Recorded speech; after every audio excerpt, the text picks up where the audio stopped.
10월의 첫날입니다. 무엇보다도 감사한 것은 코로나 시대가 이제 막을 내리고 있는 것이에요. 어제도 확진자가 3만 명 이하로 떨어졌으니 그런 생각을 해봅니다. 아듀 코로나, 무슨 말이겠어요? 안녕 코로나. 이제 떠나는 코로나를 보내면서 그런 행사나 파티들이 있지 않을까, 줄을 서지 않을까. 코로나 환송 기념 파티, 코로나 환송 기념 행사들, 이런 일들이 일어나지 않을까, 그렇게 생각을 해보는데요. 정말 모두가 수고 많이 했습니다. 우리 한번 앞뒤 좌우에 계신 분에게 한번 그렇게 격려해 볼까요? 참 수고 많으셨습니다. 잘 견디셨습니다. 한 번 더 하겠어요. 끝까지 승리하십시오. 예, 그러시길 바랍니다. 이 세상을 살아가는 사람들은 누구나 삶의 목적을 가지고 살아갑니다. 보통 사람들에게 왜 사느냐 이렇게 묻는다면 대부분은 그런 생각을 가지고 있을 것입니다. 좀 더 맛있는 음식을 먹고, 좀 더 좋은 옷을 입고, 좀 더 좋은 차를 타고, 좀 더 좋은 집을 소유하기 위하여, 그래서 열심히 오늘도 내일도 살아갑니다. 이렇게 답을 할지 모르겠습니다. 왜 그런가 하면 그러면 좀 더 행복해질 것이라고 그렇게 여기기 때문이죠. 그런데 이와 같은 인생을 향해서 예수 그리스도께서는 말씀하세요. 산상수훈을 통해서 말씀을 주시는데, 마태복음 6장 24절에 뭐라고 말씀하시는가 우리가 함께 보기를 원합니다. 같이 읽습니다. 시작. 한 사람이 두 주인을 섬기지 못할 것이니 호기를 미워하고 저를 사랑하거나 호기를 중히 여기고 저를 경히 여김이라. 너희가 하나님과 재물을 겸하여 섬기지 못하느니라. 아멘이에요. 너희가 하나님과 재물을 겸하여 섬기지 못하느니라. 그런데 이와 같은 사람들이 있다고 하는 거예요. 그들을 가리켜 예수 그리스도께서는 누구라고 하는가? 이방인들이라. 그렇게 오늘 산상수훈을 통해서 말씀하십니다. 먹을 것, 마실 것, 입을 것은 다 이방인들이 구하는 것이라고 32절에 말씀하세요. 물론 이 먹을 것, 마실 것, 입을 것 누구에게나 필요하지요. 인생을 살아가기 위하여 필요한 생필품이요, 생계에 없어서 아니 될 요소라고 말할 수 있겠습니다. 예수님이 모르실까요? 아시잖아요. 그러므로 예수님도 인정하십니다. 그 32절에 있는 말씀인데요, 함께 또 읽겠습니다. 시작. 이는 다 이방인들이 구하는 것이라 너희 하늘 아버지께서 이 모든 것이 너희에게 있어야 할 줄을 아시느니라. 그런데 이방인이 아니고 하나님의 자녀들, 백성들, 믿음의 사람들이라면 그 이상으로 먼저 추구해야 할 것이 있다. 예수 그리스도께서는 이렇게 말씀하시는데요, 그것이 무엇이라고 그랬습니까? 먼저 그의 나라, 그의 의를 구하라. 하나님의 나라, 하나님의 의를 구하라. 쉬운 말로 표현을 하면 하나님께서 기뻐하시는 것을 목적으로 삼고 인생을 살아라, 그렇게 말씀하시는 것입니다. 그렇게 살면 이 모든 것들, 즉 이방인들이 구하고 추구하는 것들, 먹을 것, 마실 것, 입을 것, 그것은 어련히 알아서 주시는데 더하시리라라고 말씀하시는 것을 보면 더 맛있는 것, 더 좋은 옷, 그런가 하면은 뭐예요? 입을 것, 마실 것, 먹을 것, 더 좋은 것으로 하나님께서 공급해 주시겠다, 그렇게 약속으로 주시니 여러분 믿으십니까? 그럼요. 예수 그리스도께서 친히 우리에게 약속으로 주신 것이니 이와 같은 자에게 하나님께서는 복과 은혜를 더하시겠다, 오늘 분명히 약속하시는 것입니다. 어떻게 이것이 가능할까요? 아마도 믿지 않는 사람들은 이해가 되지 않을 거예요. 여러분, 밥 쉔크라고 하는 목사님이 쓴 책이 있는데 생테크라고 하는 책이에요. 베스트셀러였으니 여러분 중에는 이미 책을 보신 분이 계실 텐데요. 여러분에게 일독을 권합니다. 제가 이렇게 해서 가지고 나왔는데요. 밥 쉔크 목사님의 생테크라고 하는 책인데요.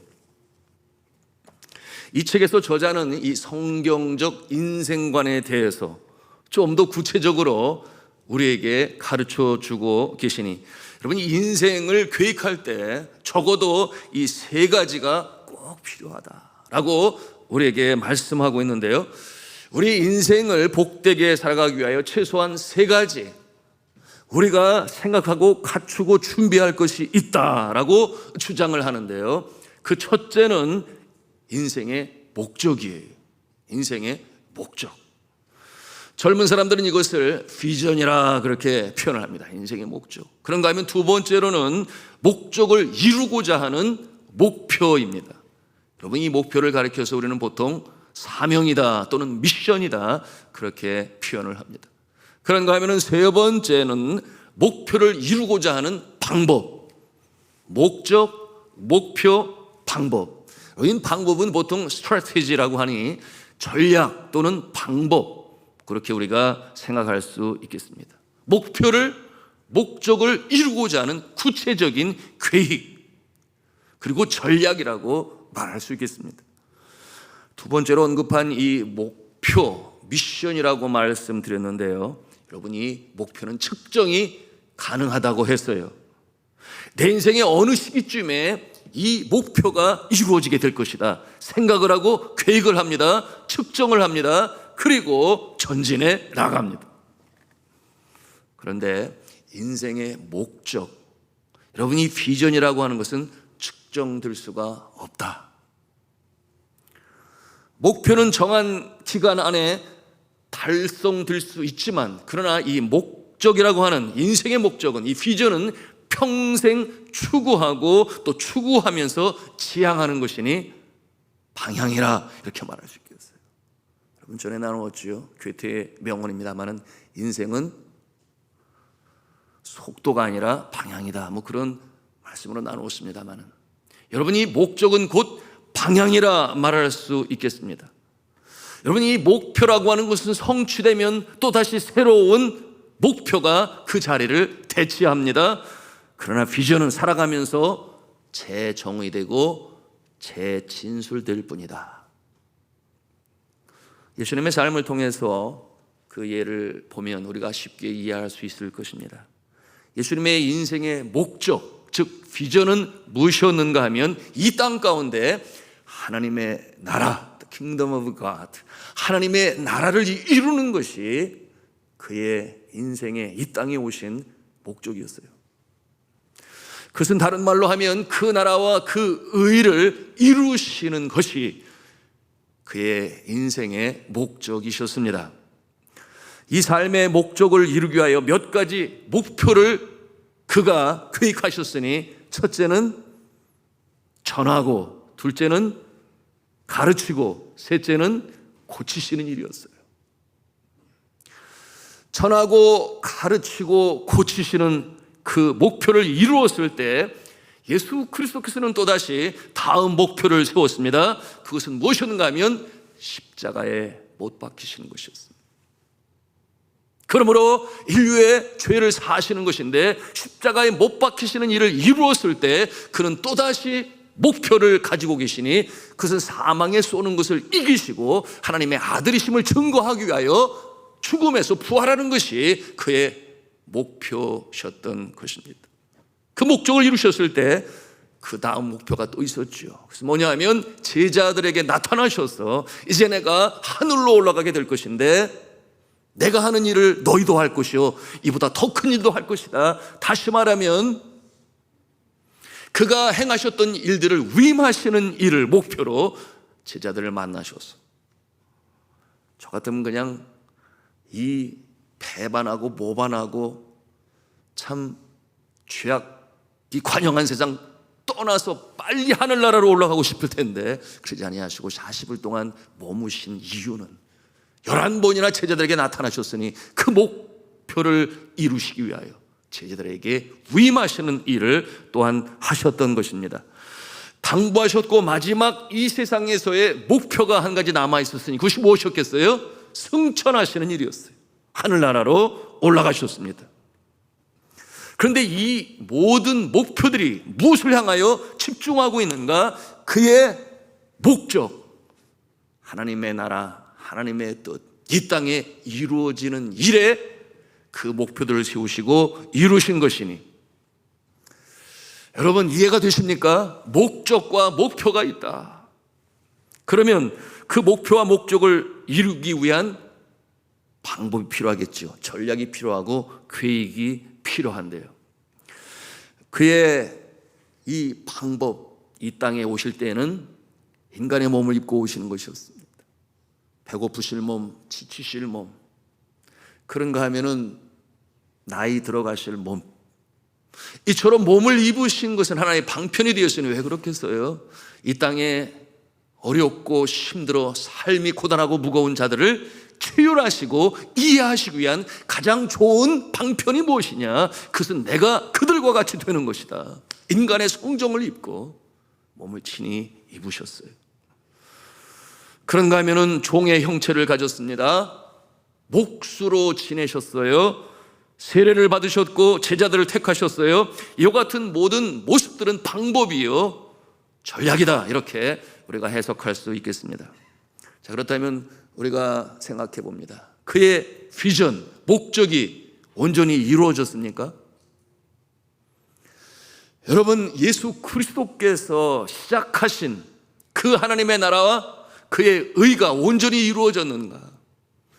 여러분, 그가 출발하셨고 그 일을 계속해서 지금도 이루어가시는데 그의 백성들, 그의 자녀들 통해서 이루어가시니 온전히 이루어지지는 아니했어요. 그날을 바라보며 오늘을 우리가 살아가니 예수 그리스도께서는 그 목적을 그를 따르는 자들과 함께 나누신 것이죠. 그러므로 오늘도 우리는 기도해요. 그날이 온전히 이루어지기를 위하여 뜻이 하늘에서 이루신 것과 같이 이 땅에서도 이루어지이다.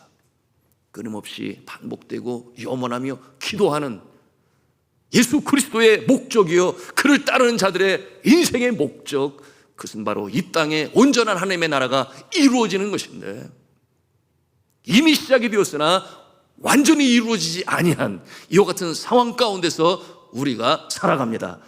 온전히 이루어지는 날이 언제라고 그랬어요? 예수 그리스도께서 이 땅에 재림하시는 그날에 온전히 이루어지게 될 것입니다. 그렇다면 사랑하는 성도 여러분, 여러분은 어떤 목적을 가지고 오늘도 우리에게 주어진 인생을 살아가는 것입니까? 제가 선교사로 나가기 전에 중고등부 학생부를 5년을 맡게 되었어요. 그리고 어느 날 바로 이 비전 만들기, 그와 같은 수업을 하게 되었습니다. 그래서 A4 용지를 하나씩 나눠주고 어떠한 모습으로 인생의 목적을 가지고 목표를 세우며 살아갈 것인지에 대해서 한번 써보라 그랬어요. 그래서 흩어져서 이제 각자들 쓰게 되었는데,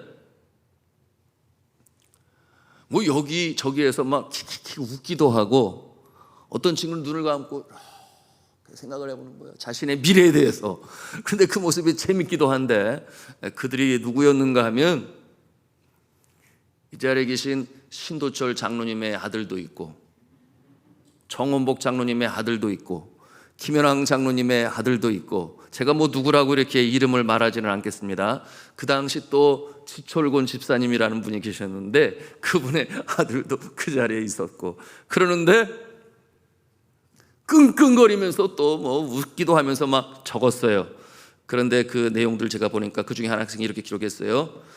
나는 장차 아빠가 되는 게 나의 비전이다. 또 한 학생은 이렇게 썼어요. 나의 원대한 비전은 장차 예쁜 아내를 만나서 아파트에 살면서 여우 같은 딸과 곰 같은 아들을 낳고 사는 것이 나의 원대한 비전이다. 이렇게 거기다 써놓았습니다. 제가 알고 있는 한 여집사님이 계신데요, 이분은 누구보다도 그의 자녀들을 사랑했어요. 정말 지극정성으로 자녀들을 보살피고 키우게 되었는데요, 참으로 눈에 넣어도 안 아플 것 같은 그렇게 참 예쁘고 귀하고 소중한 이 자녀들이 참 훌륭하게 잘 성장했어요. 자녀들은 어머니의 따뜻한 보살핌이 필요하고 필요할 적마다 늘 곁에서 그것을 지원하고 후원하고 기도한 어머니요, 그 자녀들이었는데요. 이 어머니의 재미는 자녀들을 키우는 그 재미가 정말 쏠쏠했고 좋았습니다. 그러므로 속에 이런 생각을 하신 거예요. 이 아이들은 나의 분신이야. 이 아들 통해서 나는 기쁨을 얻지.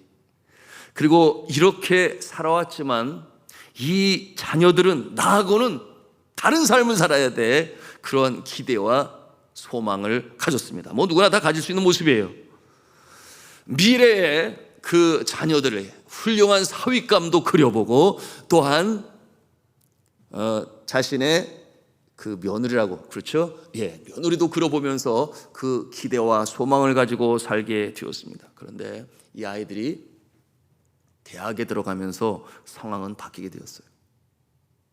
대학에 들어갔을 때 그 대학에서의 생활에 대해서 알고도 싶고, 도대체 어떤 친구들을, 어떤 교수를, 또는 어떤 남자친구를, 어떤 여자친구를 만나고 싶은데 도무지 이 자녀들은 어머니에게 그와 같은 이야기들을 하려 하지 아니하고, 그 마음의 허전함을 갖게 되니 이제는 나는 나, 너는 너, 마치 이와 같은 모습으로 자신의 삶을 살아가는 거예요. 그러니 그들에게 고착되고 애착으로, 사랑으로 끈끈한 관계들이 이 어머니의 마음에 허전함이 되고 아픔이 되었던 것입니다. 그러므로 이 여집사님은 갑자기 살맛이 없어졌어요. 그 마음에는 외로움이 있었습니다. 그러는 사이 자신의 젊음도 잃고 그리고 자신의 몸도 옛날같이 아니했습니다. 살아가는 낙이 없어졌어요. 이 집사님의 삶의 중앙, 그 삶의 목적에는 무엇이 있었습니까? 자녀 양육 또는 자녀 교육. 그것이 마치 큰 태산과 같이 또는 비전과 같이 이 집사님의 마음을 그렇게 자리 잡고 있었던 것이었습니다. 그리고 그 자신의 일이 다 끝나자 이제는 그의 인생도 삶의 의욕도 없어진 것이니 마치 목적도 목표도 잃어버린 그와 같은 모습이 된 거예요. 여러분, 자녀들을 키우는 것은 너무나 중요합니다. 그렇죠, 소중한 일이죠. 그러나 그것이 우리의 인생의 목적이 될 수는 없어요. 그것은 목표가 될 수 있어요. 목표가 될 수 있습니다. 그 목표가 이루어졌으면 이제 또다시 새로운 목표를 세우고 그 목표를 이루게 하여 삶에 불을 붙여야 하는 것입니다. 그 후에 우리가 가지고 있는 인생의 목적을 바라보면서 추구하면서 비전을 이루어 나가야 하는 것이 우리 인생의 모습인 거예요. 그런데 이 목표를 잃어버렸다고 해서 새로운 목표로 나가지 못하고 그렇게 주저앉는 인생이 있다고 하는 것입니다. 사업을 잘 하시던 분이 계신데요, 그런 사업을 통해서 한번 풍요로운 인생을 살아보자, 누구보다 더 멋지게 여유롭게 그리고 남을 도우면서 한번 살아보자, 뭐 그런 생각을 가졌습니다. 그것이 인생의 목적이 되었어요. 누구보다 땀을 열심히 흘리고 수고하며 애쓰며 밤잠을 줄여가며 그렇게 살아가게 되는데 건축업이 잘 돼서 흥행하고 순조롭게 진행되어 남부럽지 않게 사업도 성장했습니다. 그런데 누구도 예측하지 못했던 IMF가 터졌어요. 아파트는 분양이 되지 않고 갚아야 할 돈과 이자는 눈덩이처럼 그렇게 불어나게 되었습니다.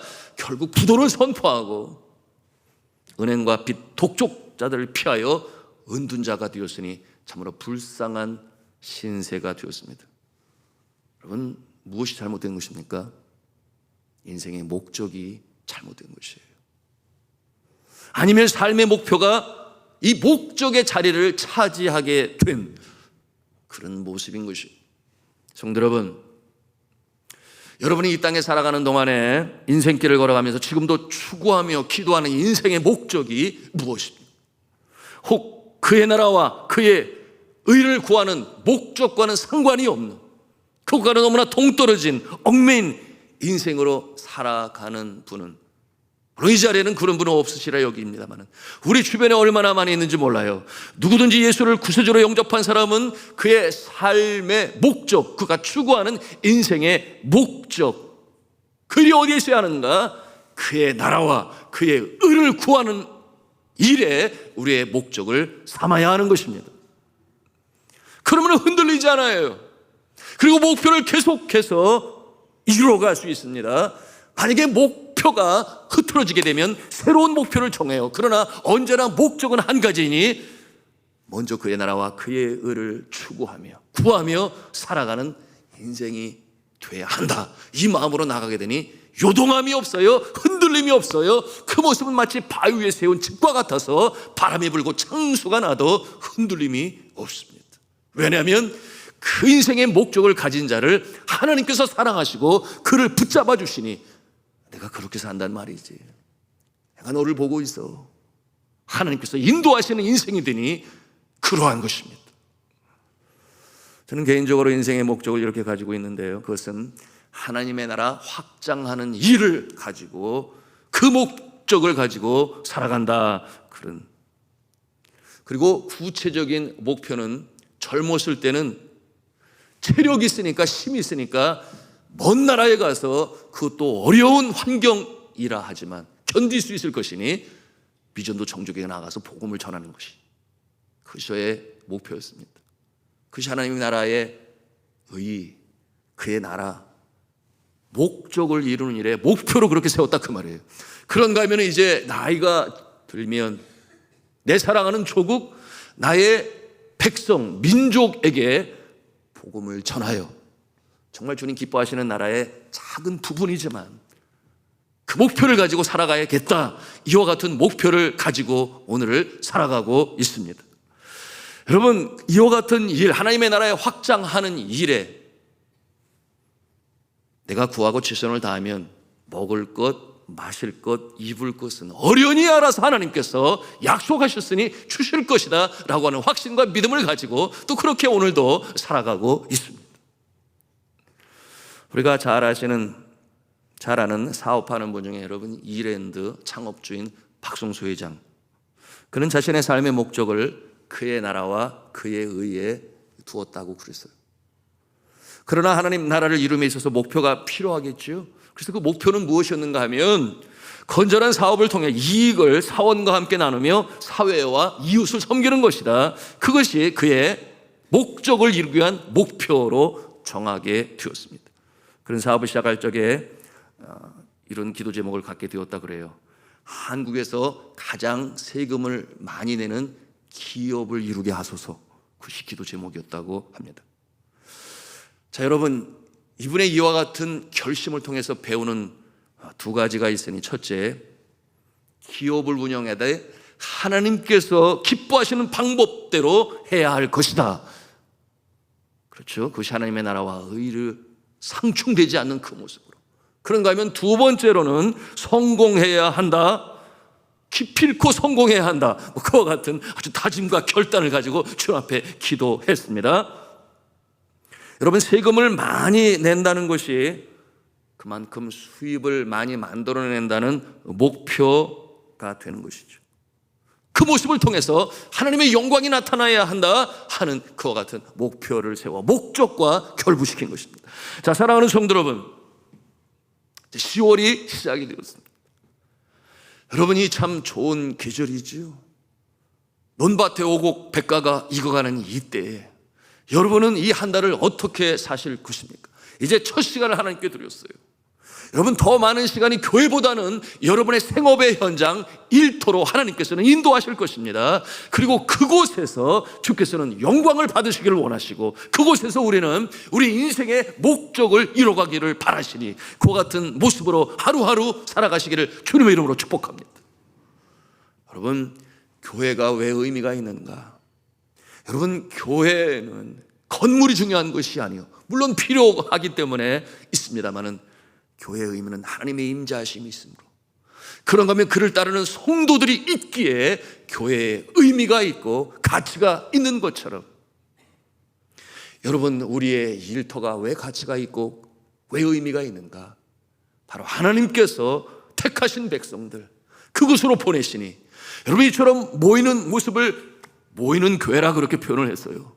그런가 하면 흩어지는 교회가 있으니, 모이는 교회, 흩어지는 교회. 흩어지는 교회는 어디인가? 바로 하나님께서 여러분을 부르시는 생업의 현장, 일터, 그것도 주님께서는 그의 나라와 그의 의를 구하기를 바라는 모습으로, 마음으로 인생의 목적, 그 방향을 잡고 나가기를 바라시니, 여러분 매일매일 그 삶의 현장에서 하나님의 영광을 목도하시기를 축복합니다. 하나님의 나라와 그의 의를 바라보면서 목표를 세우고 이루었을 때 또 새로운 목표를 세워가면서 마침내 주와 더불어 예수 그리스도께서 우리에게 말씀하신 너희는 먼저 그의 나라와 그의 의를 구하라. 그러면 이 모든 것을 너에게 더하시리라. 함께 그 목적을 바라보며 주어진 인생을 열심히 살아가시는, 기도하심으로 승리하시는 요한이시 승리의 깃발을 들고 전진해 나가시는 10월 매일매일 하루하루가 되시기를 주님의 이름으로 축원합니다.